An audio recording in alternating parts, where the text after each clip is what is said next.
내 모든 병을 고치시리라. 오늘 말씀 제목입니다. 오늘날 아픈 사람들이 참 많습니다. 병명도 늘어갑니다. 병원 가면 그냥 암이다, 이런 판정을 받아요. 정확한 통계인지는 모르겠습니다만은 여자들은 보통 3명 중에 1명이 암이다. 남자는 4명 중에 1명이 암이다. 그만큼 우리 주변에 암 환자가 많습니다. 그래서 의학이 또 발달됐습니다. 의술이 발달돼서 많은 병들을 치료하고 수명이 연장되고 있습니다. 그런데 의사들이 아무리 치료를 잘하고 싶어도 여전히 치료가 안 되는 부분이 있습니다. 의학적으로 발견이 안 되는 부분이 있습니다. 의술이 발달된 만큼, 장비가 좋아지는 것만큼 바이러스도 더 독해지고 질병의 내용이 더 다양해진다. 누가복음 21장 11절에 처처에 큰 지진과 기근과 온역이 있겠고, 전염병이거든요. 우리가 코로나 바이러스 들어본 적도 없습니다. 근데 앞으로 이런 바이러스, 각색 질병들이 늘어갈 것이다. 의술이 이 모든 것들을 정복하고자 하지만은 항상 정복하지 못하는 부분을 남겨두고 있습니다. 여러분과 제가 앞으로 이 질병에 관한 문제를 잘 정리해야 사명을 완수할 수 있습니다. 여러분이 이 질병 문제를 잘 알고 대처를 해야 신앙생활 잘 할 수 있습니다. 집안에 아픈 사람이 발생하면 반드시 신앙의 영향을 초래합니다. 여러분과 제가 앞으로 이 청춘같이, 이 청춘이 독수리같이 늘 올라가고 늘 새롭고 늘 충만할 때 일도 두렵지 않는 것이지. 권사님들이 아주 아침 눈뜨기도 어렵고 얼굴이 땡땡 붓고 소변도 못 보고 뭔가 몸 상태가 안 좋은데 막 일이 많아져. 짜증스럽습니다, 여러분. 살아있는 동안에 산지옥입니다. 그러니까 여러분과 제가 이 질병에 관한 문제를 잘 정리해야 되겠더라고요. 그런데 오늘 본문에 참 은혜스러운 감동되는 말씀이 나오는데, 그가 내 모든 죄악을 사하시고 3절에 내 모든 병을 고치십니다. 이 병은 고치고 저 병은 못 고친다가 아니라 내 모든 병을 고치신다. 어느 간암 환자가 죽음을 기다리고 있었는데 우연히 창밖을 바라보았습니다. 그런데 말씀이 다 떠오르지는 않고, 그가 채찍에 맞음으로 너희는 나음을 얻었다. 베드로전서 2장 24절, 친히 나무에 달려 그 몸으로 우리 죄를 담당하셨으니 이는 우리로 죄에 대하여 죽고 의에 대하여 살게 하려 하심이라. 그가 채찍에 맞음으로 너희는 나음을 얻었다. 갑자기 이 말씀이 확 믿어지더라는 거예요. 너희는 나음을 얻었다. 나음을 얻었다. 갑자기 확신이 생기더니 나을 줄로 믿습니다. 정말로 고침을 받았다고 합니다. 여러분에게는 이런 믿음이 있으십니까? 생명의 주관자가 하나님이시고 질병의 치료자가 하나님이심을 여러분은 믿고 계시냐고요. 출애굽할 때 주신 약속이 있습니다.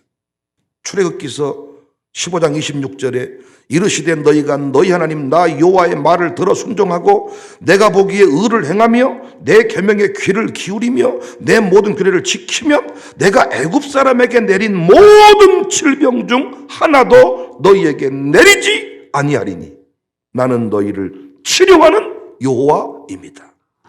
출애굽기 23장 24절 이하를 보시면 너는 그들의 신을 경배하지 말며 섬기지 말며 그들의 행위를 본받지 말고 그것들을 다 깨트리며 그들의 주상을 부수고 내 하나님 여호와를 섬기라. 그리하면 여호와가 너희의 양식과 물에 복을 내리고 너희 중에서 병을 제하신다. 이스라엘 백성이 최소한 300만 명이 이동을 했습니다. 주치의가 따라다닌 거 아닙니다. 보건소가 있는 거 아닙니다. 영양제가 있는 것도 아닙니다. 그런데 그들이 질병으로 죽지 않았습니다. 말씀 그대로입니다. 하나님이 병을 제하시니까, 하나님이 병을 치료하시니까 그들이 그 출애굽의 여정을 행할 수가 있었습니다. 오늘을 사는 우리에게도 질병 치유의 약속은 여전히 유효합니다.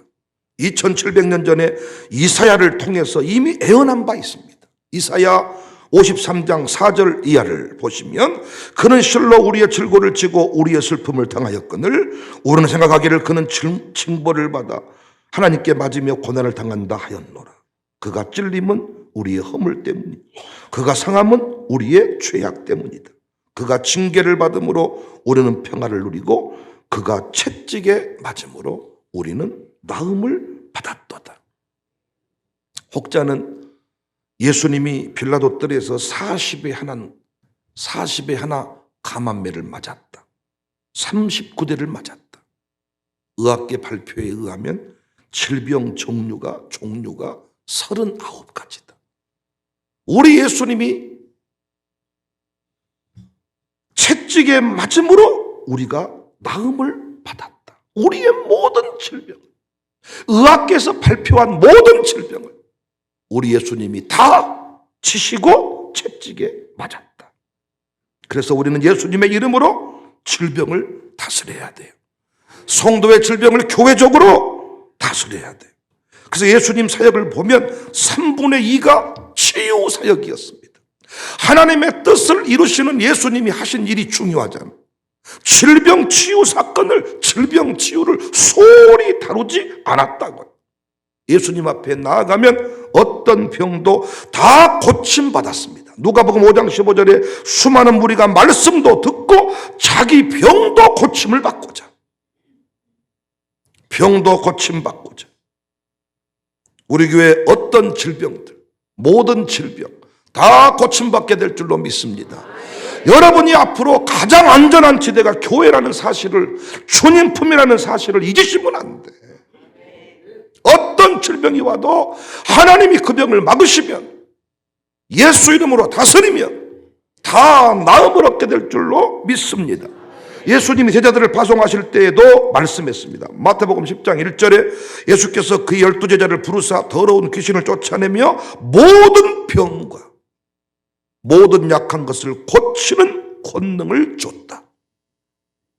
70인 제자를 파송하실 때도 말씀했습니다. 누가복음 10장 8절, 어느 동네에 들어가든지 너희를 영접하거든 너희 앞에 차려놓는 것을 먹고 거기 있는 병자들을 고치고 또 말하기를 하나님 나라가 너희에게 가까이 왔다 하라.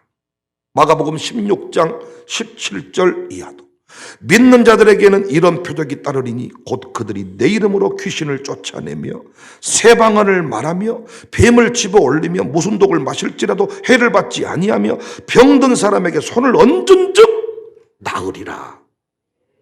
아픈 자는 치유를 받아야 하나님 나라를 경험합니다.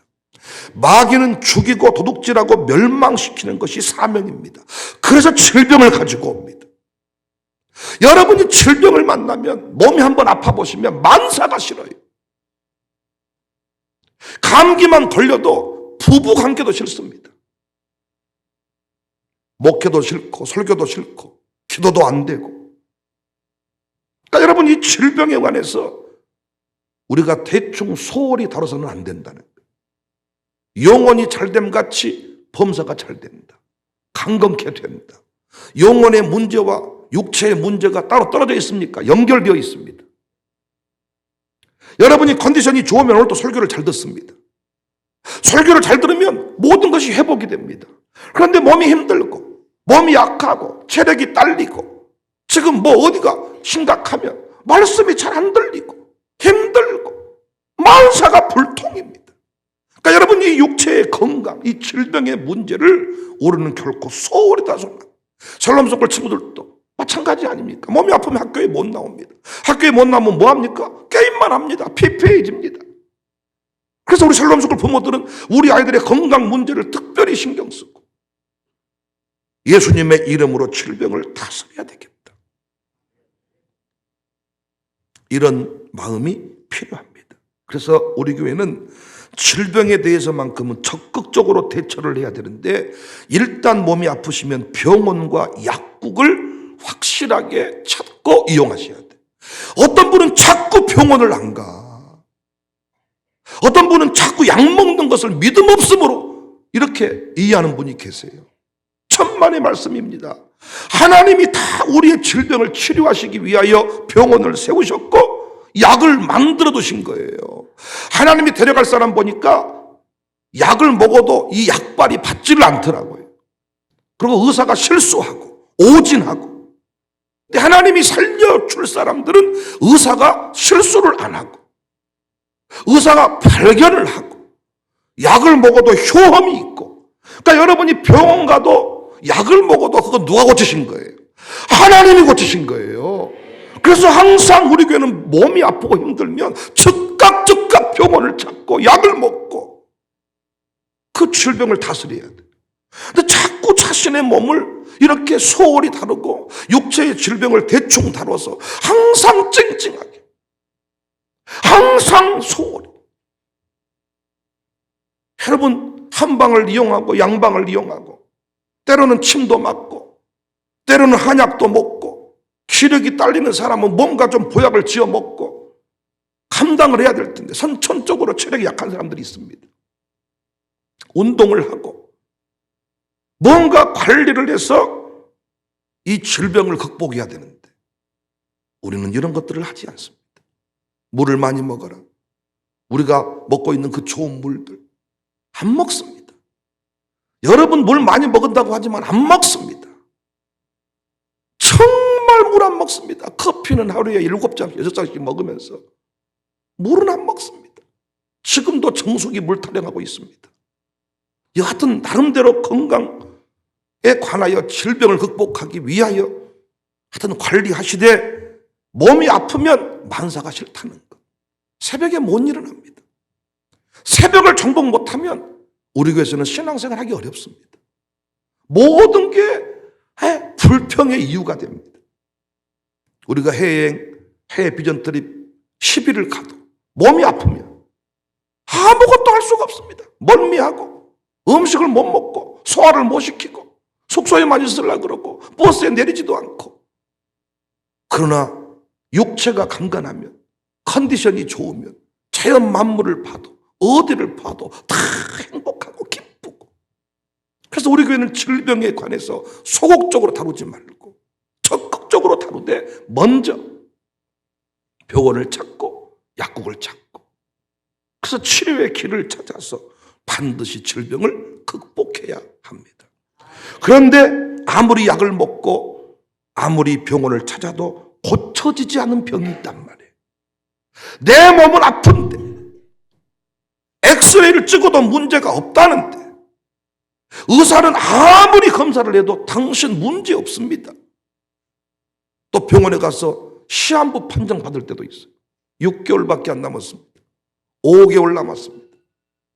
이렇게 뭔가 불치병, 해결할 수 없는 난치병, 해결할 수 없는 바이러스 이런 것들에 노출됐을 때 우리는 어떻게 해야 하는가?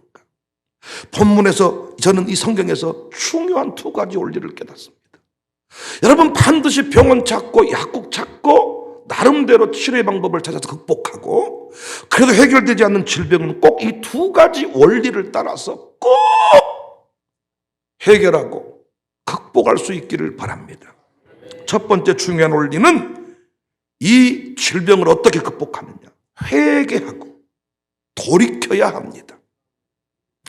베드로전서 2장 24절에 친히 나무에 달려 그 몸으로 우리 죄를 담당하셨으니 이는 우리로 죄에 대하여 죽고 의에 대하여 살게 하리 하심이라.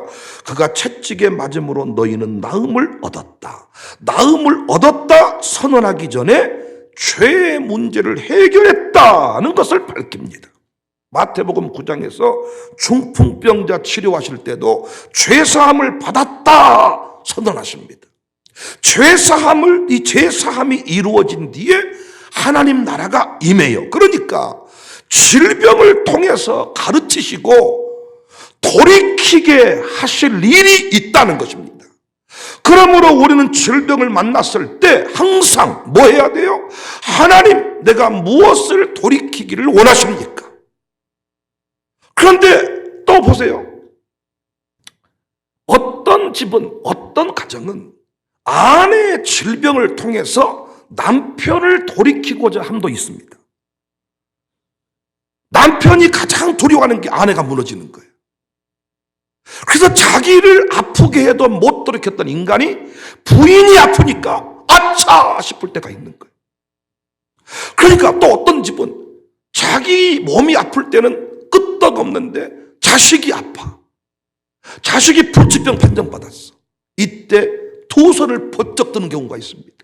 하나님 잘못했습니다. 차라리 나를 데려가시고 내 새끼를 고쳐주십시오.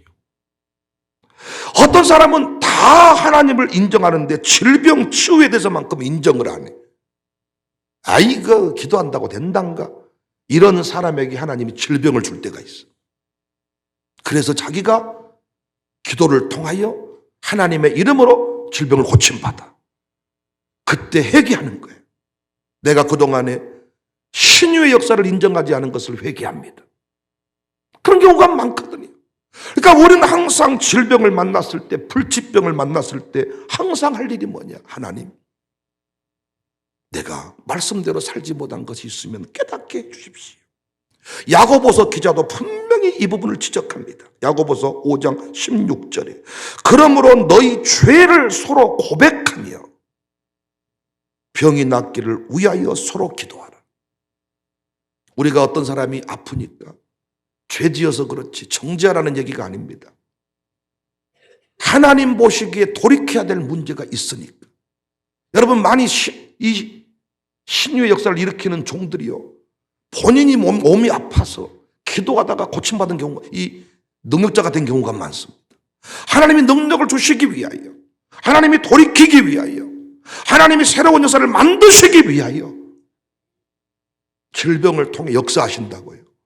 그러므로 우리가 불치병을 만났을 때 의사가 당신은 못 고치는 병입니다 라고 말할 때도 절망하기보다는 하나님 앞에 두 손을 들고 회개하는 것부터, 내가 하나님을 믿긴 믿었는데 껍데기만 믿었네요.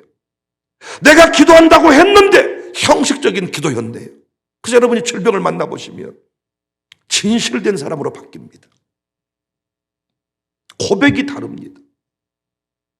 암을 치료받은 사람들의 설교는 다릅니다. 암을 극복하고 난 자의 기도는 다릅니다. 돌이킨 거죠. 달라진 것이죠. 그러니까 우리가 질병 앞에, 가족이 아팠을 때도 마찬가지입니다. 당신을 치는 것보다 당신 옆에 사람을 치는 게 더 고통스러울 수가 있어요. 그런데 못 깨우치더라고요. 그래서 아무리 교회가 기도해도 해결 안 되는 경우가 있습니다. 본인이 해결해야 될 문제인 거예요.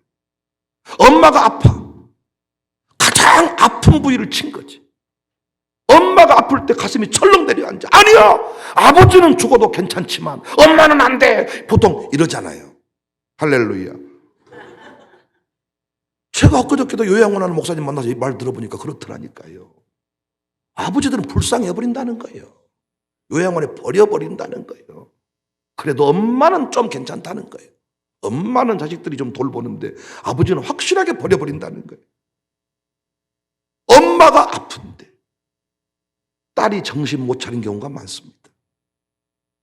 지 엄마를 위해 남들은 기도하는데 그 딸내미라는 사람이, 아들내미라는 사람이 주여 삼창도 안 합니다. 하나님이 돌이키기를 원하시, 돌이키기를. 그래서 우리는 질병 앞에 항상 뭐 해야 돼요? 돌이킬 준비를 해야 돼요. 하나님 말씀해 주십시오. 하나님 말씀해 주십시오. 하나님이 그 깨달음을 통하여, 그 고백을 통하여 질병을 고쳐 주십니다. 두 번째, 불치병, 질병 어떻게 극복하느냐? 공개하고 교회와 함께 기도를 해야 됩니다. 야고보서 1장 6절 8절 오직 믿음으로 구하고 조금도 의심하지 말라. 의심하는 자는 마치 바람에 밀려동하는 물결 같으니 이런 사람은 무엇이든지 죽게 얻기를 생각하지 말라.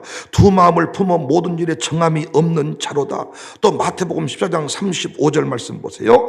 그곳 사람들이 예수이신 줄 알고 그 근방에 두루 통지하여 모든 병자를 예수께 데리고 와서 다만 예수의 옷짝에 손을 대게 하시기를 간구하니 손을 대는 자는 다 나음을 얻었다. 야고보서 5장 14절 이하를 보세요. 너희 중에 병든 자가 있느냐? 그는 교회의 장로들을 청할 것이요 그들은 주의 이름으로 기름을 바르며 그를 위하여 기도할지니라. 믿음의 기도는 병든 자를 구원하리니 주께서 그를 일으키시리라.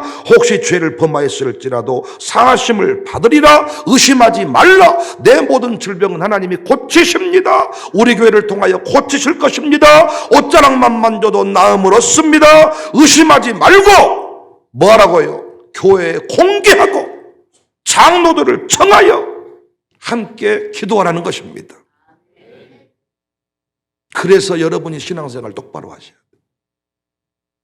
앞으로 불치병이 몰려올 것인데 여러분이 교회에 뿌리를 박지 않으면 여러분을 위해 기도할 장로가 없어. 분명히 야고보서 기자는 뭐라고 말했어요? 병든 자가 있느냐? 장로들을 청하여 기도할 것이. 의인의 간구는 역사하는 힘이 크다. 여기 교회 장로는 오늘날로 치면 목사일 수 있겠지만 그렇지 않습니다. 나와 함께 신앙생활하는 모든 믿음의 친구들, 믿음의 가족들을 말합니다. 양육사일 수도 있고 사역자일 수도 있고 교육사일 수도 있고 내 질병의 문제를 가지고 기도해 줄 수 있는 그 친구, 그 믿음의 사람, 믿음의 의인이 있는가? 여러분이 지금은 돈도 있으시고 의료보험도 있고 뭐 이러니까 목사의 기도가, 가정교회의 기도가 별거 아닌 것 같지만 여러분이 불치병 판정 받아보십시오. 코로나에만 한번 걸려보십시오. 여러분 협박하는 거 아닙니다. 질병에 걸려보시면 기도 외에는 이런 종류가 나갈 수가 없음을. 그런데 지금도 많은 사람이 교회를 개똥으로 안다고요.